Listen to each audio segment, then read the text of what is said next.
3 years, 300 videos, 8,000 days spent watching, 35,000 hours, 2,100,000 minutes, 10,000 subscribers. Before I say anything else, I cannot believe we hit 10,000 subscribers. Oh my god. Kidding aside, from the bottom of my heart to the top of my humongous ever-expanding consciousness, thank you for all of the love and support. Thank you. I will still try and create better videos, even with the upcoming time-suffocating experience up ahead. But besides that, QnA! Even after these 3 long years, I've never done a Q&A for this channel before. Only a few people know anything about me from the crumbs of information throughout these videos. I mean, you could have asked me for my home address and I would have answered it, but alas, nobody asked that, so you aren't going to find out. What you will find out is the answer to 25 plus questions my community asked me, ranging from personal questions about my character to whatever this is. Filipinos are black also, if you didn't know. What's up, man? Do you have a design sheet for your OC or original character? If so, can I have a copy? Would like to make fan art later. Funny enough, I cheated a bit and looked at the questions days ago. Yes, the character design sheet is now available over on my Discord server. How did you come up with the design for your character? It was loosely based on the previous OC of the channel. I felt like the branding of the channel had a darker color which I didn't particularly like, so I went with a more contrasting color scheme. Those 2 designs were based on Roblox avatars. The Roblox avatar for the current character has white halos. I bought the wrong color. While the actual character isn't too accurate to the avatar, it's literally just like a freestyle interpretation of, it still works. Next, content plans for the channel. If we're talking about video ideas, then yeah, I have a bunch. But in general, I don't really have a straightforward plan for the channel.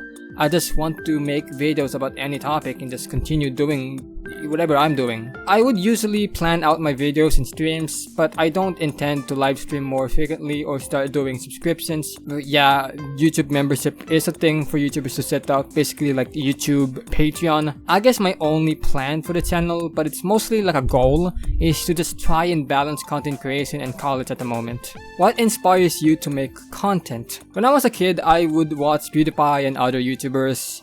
1, for playing video games and being funny, and 2, because they made money out of playing video games. I wasn't too keen on the idea of having a 9-to-5 job, and becoming a millionaire just by playing video games seems like like a dream come true. I tried making videos by that time, but of course those videos sucked. I only managed to gain a following during the pandemic until I quit, but what made me start doing YouTube again? Money.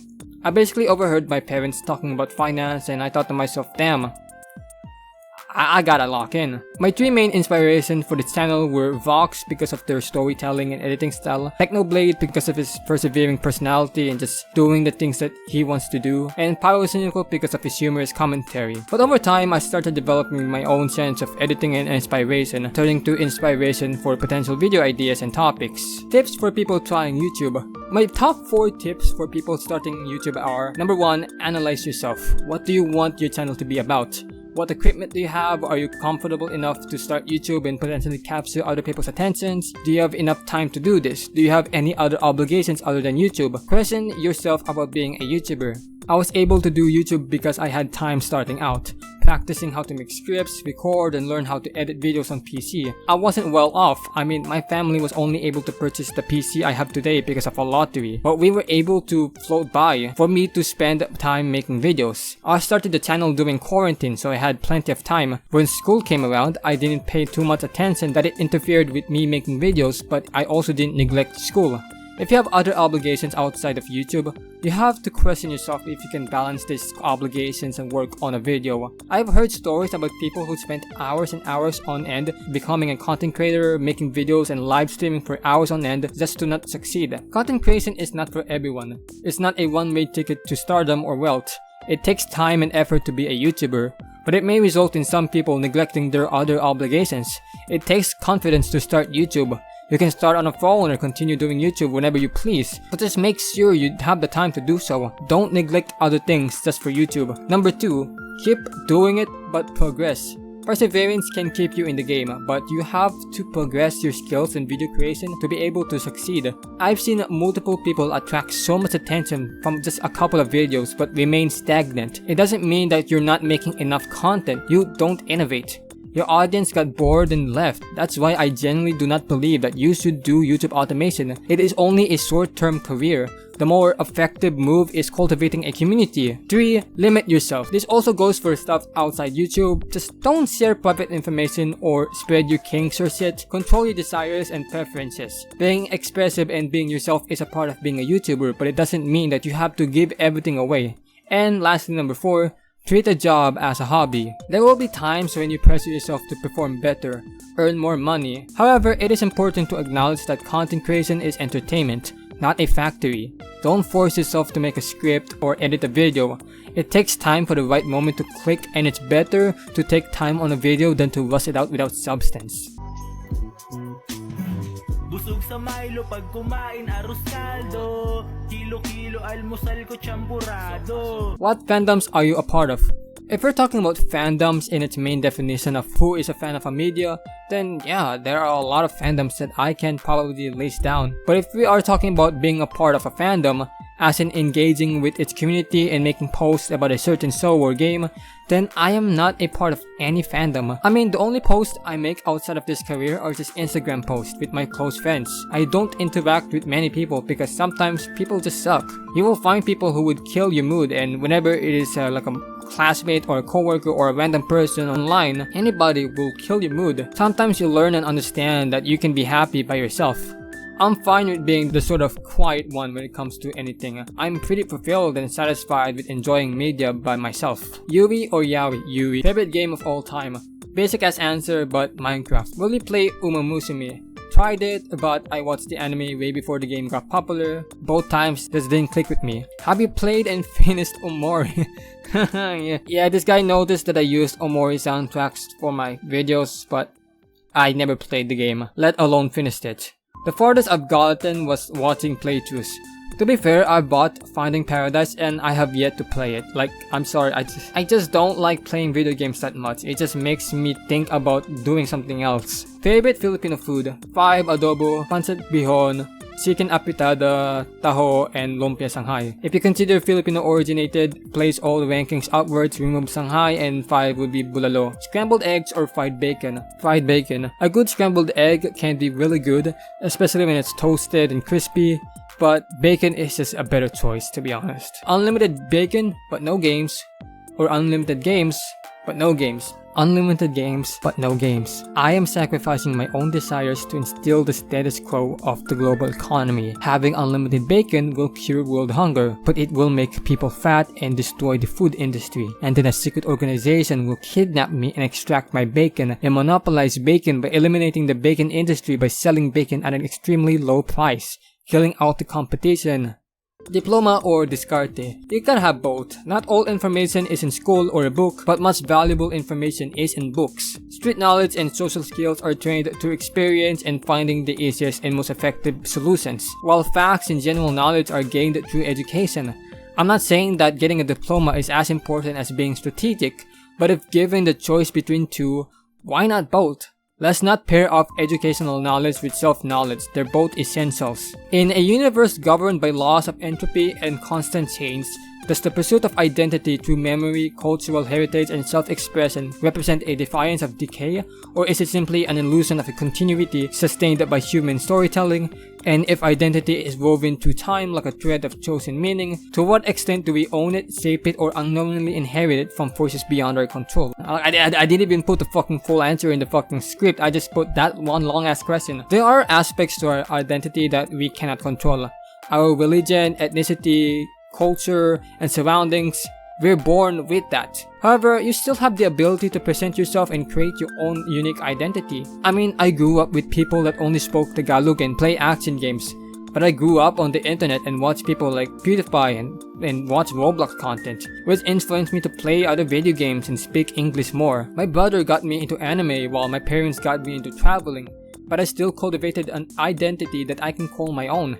It was just built upon history and history of human evolution and progress. It's not a perseverance of decay, but a clear sign of an evolving community. Sure, it may just be an illusion for some, focusing more in objective means such as research or a profession, not prioritizing or giving much thought on identity to hobbies or culture, but there is still an identity within them that is built upon other people's identities. What if modern day science wasn't as advanced as today because scientists back then were bounded by others to focus on their culture or tradition? There is still an identity within us that inspires for desire. It doesn't matter if it is aspiring to cure cancer or just wanting to buy a new plushie. These are choices we control in which it shapes our identity built from layers of human evolution and progress. Also, I never really liked the whole predetermined or based on time theories. People who are born today can have an identity similar to an identity from before, and people who are born before can have an identity similar to an identity from today. So what if we were born in a time or in a place? If you don't like your surroundings or the aspects within your place or time, you can change your identity. You can control that. You just have to have the courage and the choices to build your identity. It's not a fixed construct or a predetermined idea. It is a personal presentation of you and your own consciousness. I have been listening to Japanese music purely because I didn't like the idea of understanding the lyrics, but I grew out of that idea and started listening to music of languages that I understand. Sure, there can be a timeline where I don't take the courage to try and listen to other music, but I still made the choice and listen to other music. Don't fucking limit yourself. Nerd out!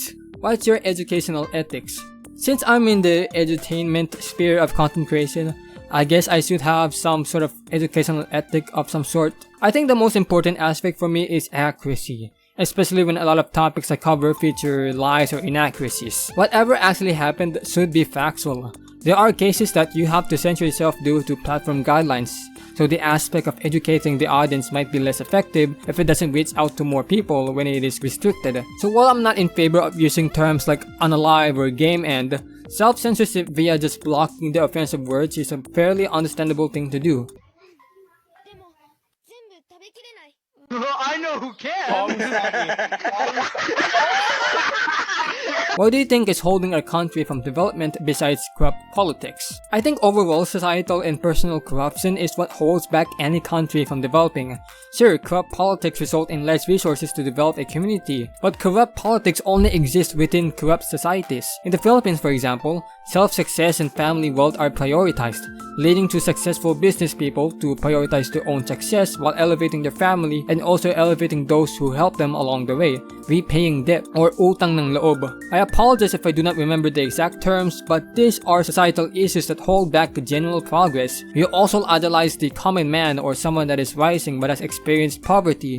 People think that they understand their problems and supporting them can make their lives easier when that same person is being controlled by other people, using their popularity and influence for their own personal benefit. Even though Batang Quiapo is a bad fucking show, it does make a fantastic presentation of societal corruption affecting politics. The usage of the macho man and poor common man myth as main driving points for popularity, while in the background they are both under the influence of shady crime families battling out over their personal agendas. And yet the TV show and the audience labels the main character as a hero just because he was born poor and faced hardship in life, practically teaching the poor that to not be poor is to arise as a gangster killing people and dealing drugs. You will get fancy cars and women. That's what keeps this country from developing. Instead of helping one another through education and occupation, we give them short-term assistance and teaching them that it's okay to be poor and distract themselves and pray to God that a get-rich-quick pill lands on their hand and they will have everything they want. We are no reaction, let's go!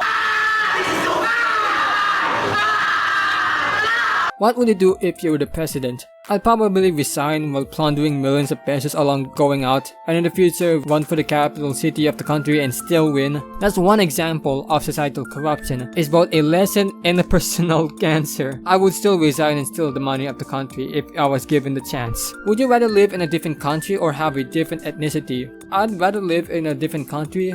It'll be pretty cool to be able to experience a different kind of culture and society. Also, I'm not really that insecure with my ethnicity or my body or culture. I generally just don't give a shit about that kind of concern. What languages do you speak? I am fluent in English and barely fluent in Tagalog. Would you rather eat a 5-star sandwich or a 5-star hot soup? I'm not a big sandwich guy, But if it is sweet, then I would pick the sandwich. Baby goat or matter baby? What's the matter baby? Nothing much. What? What's your favorite book? The only books that I've read are from once in elementary. I'm not performative. I just read books online. Mostly mangas. P versus NP. Doesn't matter, just solve the fucking problem. This conundrum has the same vibe as the tree falling one. P versus NP is just people who get impatient over how long ChatGPT takes to run a command. Kidding aside, I'm not a comp-sci guy. I don't know much about algorithms or computing. It will be funny if it is P equals NP just to see computer scientists accept that they have a skill issue. Explain fanficism like a kindergarten teacher. Have you guys watched Toy Story? Fanficism is like that, but the toys are objects, and they don't move or talk. So your iPad and tablets are like the toys in Toy Story.